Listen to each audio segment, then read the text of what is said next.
करण का पूरा शरीर सुन्न पड़ रहा था। उसके दिमाग की नसें भी धीरे धीरे सुन्न पड़ने लगी थीं। वह खुद को असहाय महसूस करने लगा। चींटियों की रेंगती सी लकीर को रोक पाने में वह कितना असमर्थ है। वह उठकर प्रतिरोध करना चाहता था, पर उसका शरीर उसका साथ नहीं दे रहा था। शायद उसकी आत्मा शरीर को छोड़ रही थी। ज़मीन पर रेंगकर अपने मोबाइल की तरफ भागना चाह रहा था।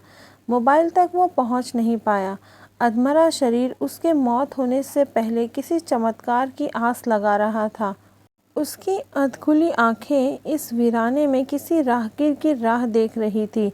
ढलते सूरज के साथ उसकी जिंदगी का भी अंत होने वाला था। तभी दूर पड़ा मोबाइल बज उठा। ज़मीन पर रेंगने की कोशिश करने लगा करण उस मोबाइल तक पहुंच नहीं सका। उसकी आत्मा उसके शरीर को छोड़ चुकी थी। वहीं वो निष्प्राण पड़ा हुआ था। यहाँ करण की पत्नी नैना को उसकी फिक्र होने लगी। दोपहर से शाम और शाम से रात होने को आई थी। करण अब तक घर लौटकर नहीं आया था। उसके मोबाइल पर लगातार नैना कॉल किए जा रही थी। घंटी तो बज रही थी, लेकिन कॉल का कोई जवाब नहीं। वो बहुत परेशान हो गई। नैना खुद एक थानेदारनी थी। तुरंत अपने थाने से पेट्रोलिंग टीम लेकर उसकी खोज में निकल पड़ी। वे उसे ढूंढ रहे थे। पूरी रात निकल गई, उसका कहीं पता नहीं चला। इधर नैना के मोबाइल पर बार बार अम्मा बाबूजी का फ़ोन आ रहा था। अम्मा का रो रो कर बुरा हाल था। नैना का दिल भी अनहोनी की आशंका से भयभीत हुआ जा रहा था। नैना पुलिस में थी तो क्या हुआ, पहले तो नैना एक पत्नी थी और उसकी चिंता भी वाजिब थी। साथ ही साथ अपने सारे रिश्तेदारों और दोस्तों को भी फ़ोन किए जा रही थी। उसका कहीं पता नहीं चल रहा था। अब तो उसकी आंखें भी बरसने लगी थीं। अभी एक सड़क के उस तरफ पेट्रोलिंग टीम को वहीं झाड़ियों में ढकी एक मोटरसाइकिल दिखी। साहब, इधर इस वीराने में एक मोटरसाइकिल दिख रही है, एक हवलदार ने कहा। इधर तो अक्सर लूटपाट की घटना होती है। सभी सचेत हो गए। नैना ने तुरंत गाड़ी रुकवाई और उधर झाड़ियों की तरफ दौड़ी। नैना और उसकी टीम आसपास करण को ढूंढने लगे। नैना का दिल किसी अनहोनी की आशंका के कारण बैठा जा रहा था।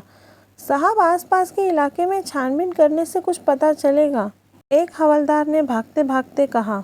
सभी ने आसपास छानबीन करना शुरू कर दिया। तभी एक हवलदार चिल्लाकर बोला, साहब, उधर साहब की लाश पड़ी है। नैना पर तो मानो वज्रपात हो गया। वह बेसुध दौड़ पड़ी। पीछे से महिला हवलदार उनको संभालने के लिए दौड़ पड़ी। हवलदार ने थाने में खबर कर दी और महिला कांस्टेबल ने नैना को जोर से पकड़कर रखा था। लाश के पास किसी को जाने की अनुमति नहीं होती। छोड़ दो मुझे, मुझे करण के पास जाना है। इन्हें प्लीज़ अस्पताल ले चलते हैं, इलाज के बाद करण उठ बैठेंगे। मैं कह रही हूँ, छोड़ दो मुझे, मैं सबको बर्खास्त कर दूंगी अगर मुझे नहीं छोड़ा तो, नैना ने बिलखते हुए कहा। मैडम, आप खुद को संभालिए। करण साहब हमें छोड़कर जा चुके हैं। अब आपको खुद को संभालना होगा और अपने अम्मा बाबूजी को भी। अपने बच्चे का भी आपको ध्यान रखना है। संभालिए खुद को। तब तक एक दूसरे बड़े पुलिस अफसर वहां आ चुके थे। वह करण और नैना के बहुत अच्छे दोस्त भी थे।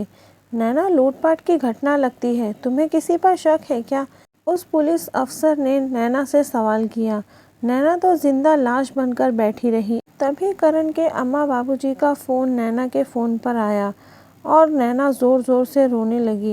अम्मा का फ़ोन छटककर हाथ से गिर गया। नैना के इस तरह रोने से अम्मा को आभास हो गया था कि करण इस दुनिया को अलविदा कह चुका है। लाश का पंचनामा होने के बाद करण की लाश को पोस्टमार्टम के लिए भेजा जाने लगा। तभी बड़े अफसर ने कहा, नैना, करण का शरीर पोस्टमार्टम के बाद आपको सौंप दिया जाएगा। करण के शरीर से क्या मतलब है आपका? वह मेरा पति है। और ये बोलती हुई नैना ज़ोर ज़ोर से रोने लगी। खुद को संभालो नैना भाभी, करण हमें छोड़कर हमेशा के लिए जा चुका है। आप चिंता मत करो। जिसने मेरे दोस्त के साथ ये सब किया है, मैं उसे पाताल से ढूंढ कर लेकर आऊँगा। बड़े अफसर मोहित ने गुस्से में अपने होंठ बींचते हुए कहा। विलाप करती नैना उनकी बातें सुनकर संतुष्ट हुई।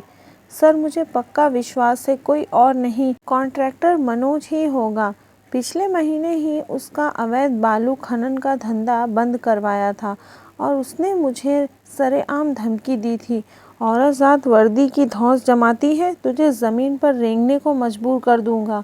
नैना गुस्से में लाल पीली होते हुए बोली, आप चिंता ना करें भाभी, आज से उसकी उल्टी गिनती शुरू हो गई। उसने शेर के मान में हाथ डाला है। लेकिन भाभी, ये बात आपको मुझे पहले बतानी चाहिए थी, तब शायद मेरा दोस्त आज जिंदा होता।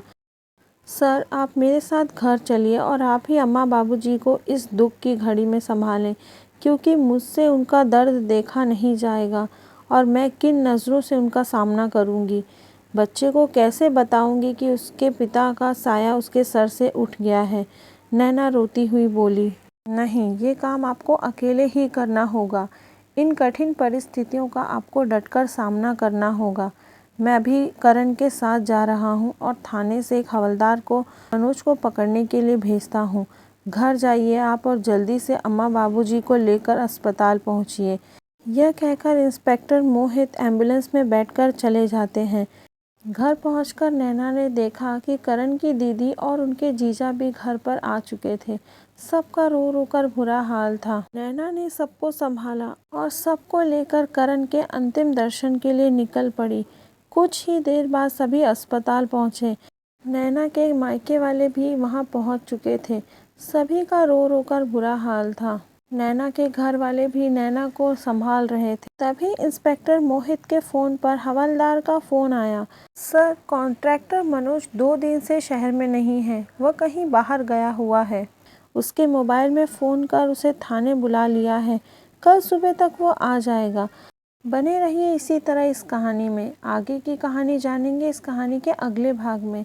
आगे का भाग देखने के लिए इस चैनल को लाइक करें, शेयर करें और सब्सक्राइब ज़रूर करें। धन्यवाद।